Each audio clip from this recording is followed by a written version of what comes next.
When you hear the name Tutankhamun, you think of two things: a solid gold mask and a deadly curse. Forget both. The real story is not about untold riches or a vengeful mummy. It's about a frail, disabled boy, a child who could barely walk, who was thrust onto the throne of the most powerful civilization on Earth as a pawn in a terrifying religious war. His life was short, his power was an illusion, and his death was a mystery that began 3,000 years before his tomb was ever found. This is the real story of the tragic boy behind the golden mask.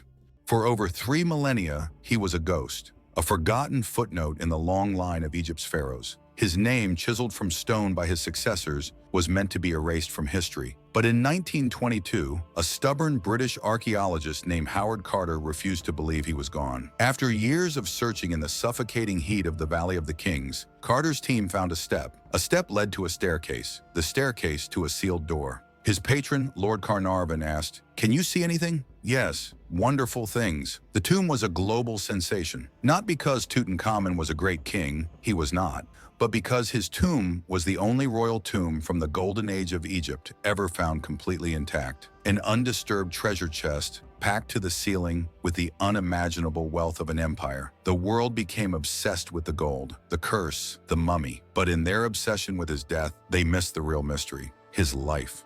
To understand the boy, we must first understand the father. And the father was a fanatic. This was Akhenaten, the heretic king. For 1,000 years, Egypt had worshipped a vast pantheon of gods: Amun, the king of gods; Osiris, lord of the underworld; Isis, the mother goddess. Their temples at Karnak and Thebes were the centers of political, military, and economic power. The priests of Amun were as powerful as Pharaoh himself. Akhenaten despised them. In a move that shattered the foundation of his entire civilization, Akhenaten declared that there was only one true god, the Aten, a faceless, genderless sun disk. He declared himself the living son of this god, the only intermediary. It was the world's first ever state-enforced monotheism, and it was a disaster. He abandoned Thebes, Egypt's capital, and built a massive new city in the middle of the desert, dedicated to his god. He defaced the old temples, chiseled out the name of Amun, and plunged Egypt into an economic and social crisis. The empire's borders crumbled, the people starved, the army grew restless. This is the world Tutankhamun was born into.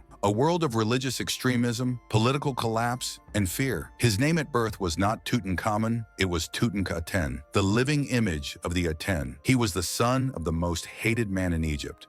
When Akhenaten died, Egypt was on the brink of civil war. The public, the military, and the old priesthood were baying for blood. Into this power vacuum, a child was pushed. Tutankhaten was crowned king at just 9 years old. Do you think for 1 second he was in charge? The real power lurked in the shadows. 2 men, watching, waiting. The cunning old vizier, and the ruthless commander of the armies, General Horemheb. These men had served the heretic king, but they were survivors. They saw which way the wind was blowing. The Aten was finished. The old gods had to return, or Egypt would be torn apart. They needed a symbol, a pliable ruler to be the face of this great restoration, a child they could control. The first act of his reign was a total surrender. The court abandoned Akhenaten's city and moved back to Thebes. The temples of Amun were reopened, their riches restored. And then came the final symbolic act. The boy's name was changed. Tutankhaten, the living image of the heretic god, became Tutankhamun, the living image of Amun. It was a public declaration that his father's revolution was dead. The boy king was a puppet, and his only job was to undo everything his father had ever done.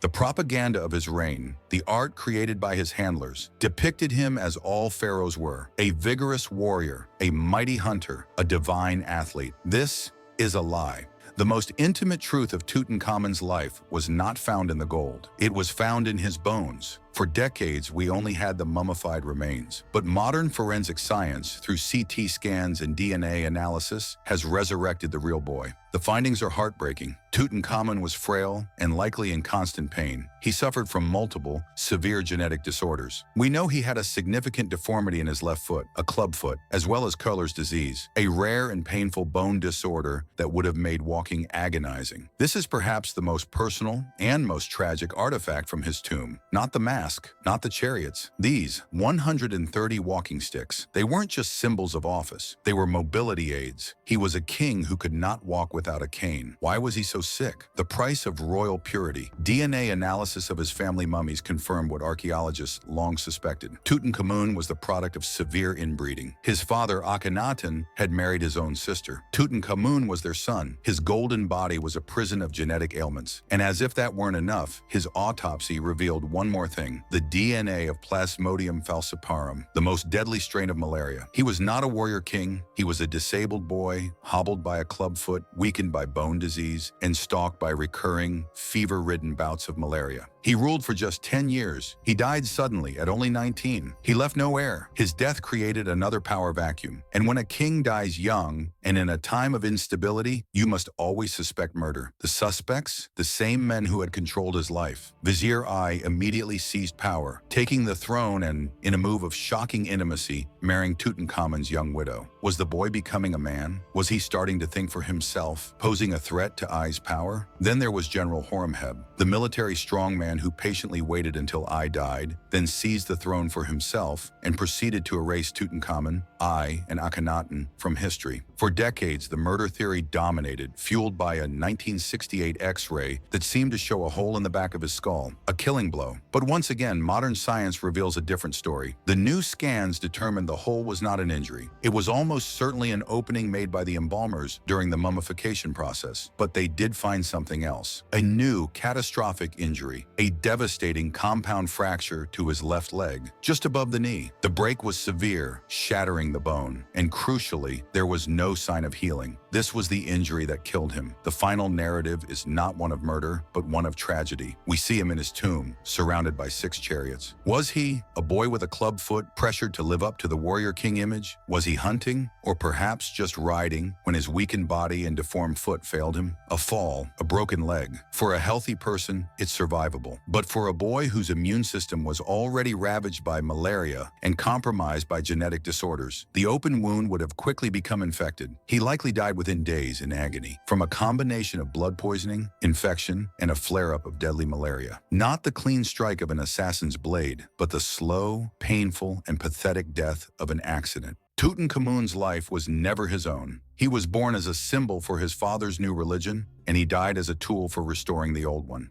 He was a brief, tragic parenthesis in Egypt's story, used by others to fix his father's heresy. His successor, Horemheb, tried to erase him, to wipe his name from every temple wall, and in the end, that is what saved him. Because he was a minor, forgotten king, his tomb was small and insignificant. It was built on the valley floor, and the debris from later, grander tombs quickly buried its entrance. He was so thoroughly forgotten that the tomb robbers forgot him too. He became the most famous pharaoh in history, not for anything he did in life, but simply because he died and was kept. He was a pawn, a victim, a boy king in constant pain, and for 3,000 years, a prisoner of gold. The history we are taught is often just the most convenient story. Here at Papyrus Tales, we dig deeper. If you believe the past deserves to have its real stories told, subscribe and join our expedition, and let us know in the comments. What part of Tutankhamun's real story surprised you the most?